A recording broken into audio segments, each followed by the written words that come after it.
La savonnerie de la Principauté à Pignon-sur-Rue à Senones, et c'est dans l'arrière-boutique que Sandrine Collin exerce son métier d'artisan savonnière.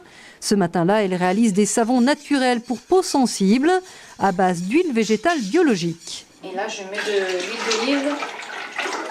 Ce sont tous des huiles bio. Un savant mélange à l'ancienne, chauffé mais pas à plus de 45 degrés.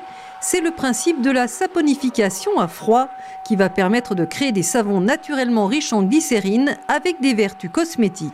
La saponification à froid, en fait, ce sont un mélange d'huile et de soude caustique. Et la soude caustique disparaît à la fin totale du produit. Donc, il n'y en a plus quand vous avez acheté le savon.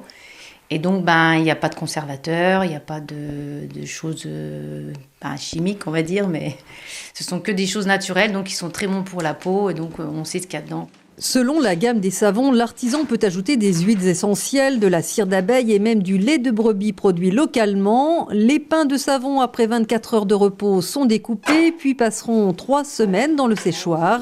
Une salle qui exhale de multiples parfums. Sur les étagères, on trouve aussi un shampoing solide et du savon à barbe. Il y a l'orange citron, il y a le miel, il y a du shampoing, il y a du lavandin, il y a tous mes savons, quoi. Et j'ai un déshumidificateur qui doit être entre 40 et 60% d'humidité, enfin pas plus.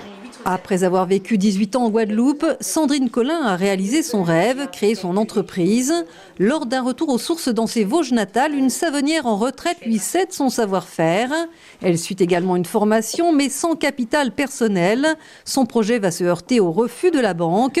Alors sa famille et des associations pour l'initiative économique vont lui permettre de se lancer dans l'aventure. Mon papa qui a fait beaucoup de travaux avec mon compagnon. Et j'ai aussi l'aide de l'association Alexis pour le montage du projet et l'association ADI qui m'ont aidé pour le financement. Les ventes de savon sur les marchés, un site internet et la boutique où elle commercialise également d'autres produits artisanaux ont trouvé leur clientèle. J'ai commencé à faire mon premier marché 3 jours avant le confinement.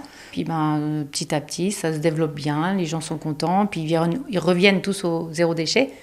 Donc moi, j'essaye de limiter le maximum le plastique.